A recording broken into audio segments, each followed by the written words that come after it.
Norbert Landa, Veliki lov na pošast.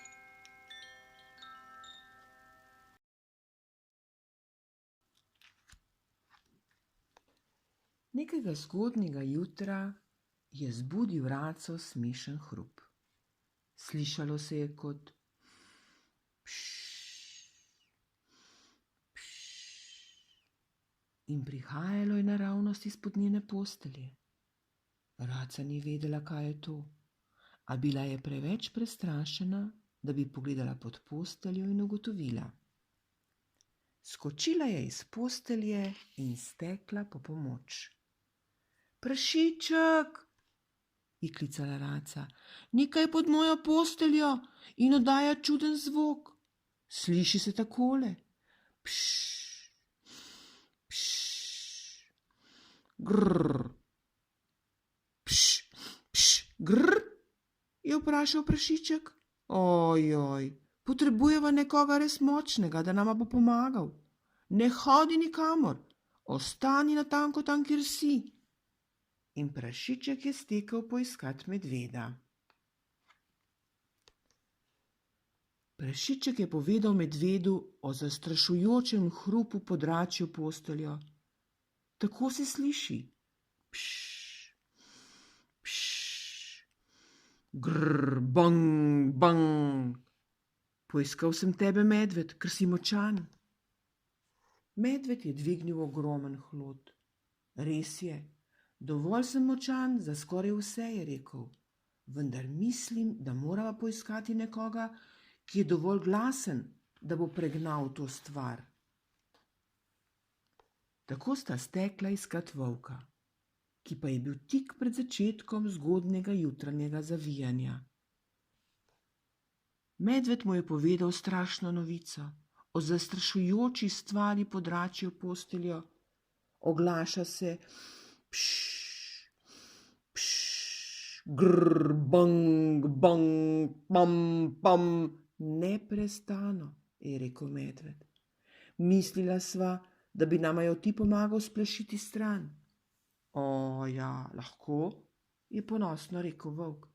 Nič se ne more primerjati s tem, kar znam jaz. Kar poslušajte me.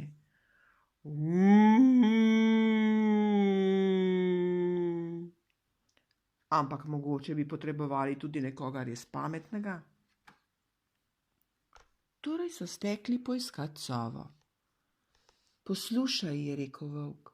Grozljiv in zastrašujoč zvok prihaja iz področja postelje. Takole se sliši. Pš, pš, grr, bang, bang, pam, pam, gro. Sova je ostala brez besed. Mislili smo, da boš ti vedela, kaj je to, je rekel prašiček, ker si tako pametna.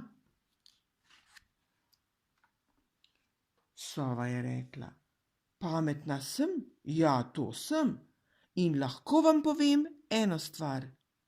Raca je v veliki nevarnosti.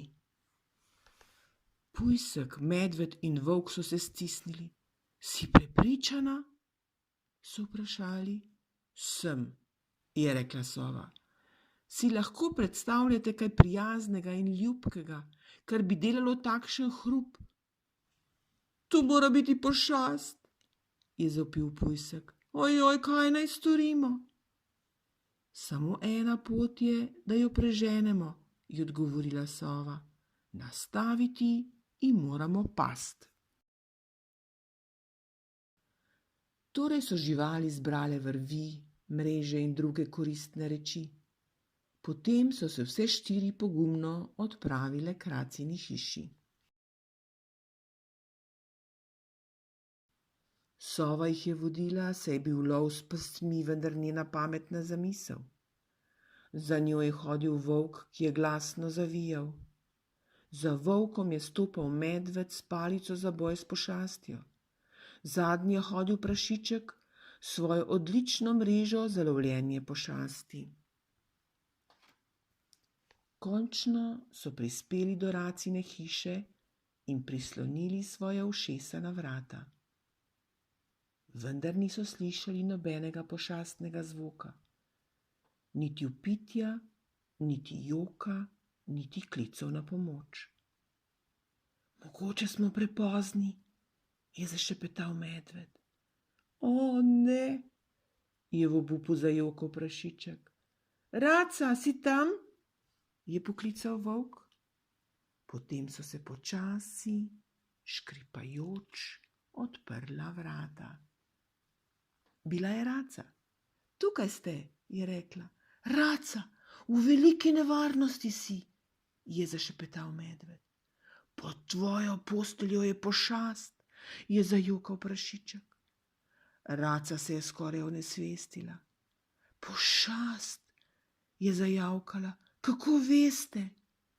Ker dela takole. Pš, pš, grr, bang, bang, pam, pam, grol, je vpil prašiček. In uje, je dodala sova. Dajmo, ujemimo jo. In živali so vstopile v Racino hišo. Vzpenjale so se po stopnicah, ko so zaslišale zvok. Pš, pš. Prihajalo je naravnost izpod Racine postelje. Sova je posvetila z baterijo, živali so zajele sapo.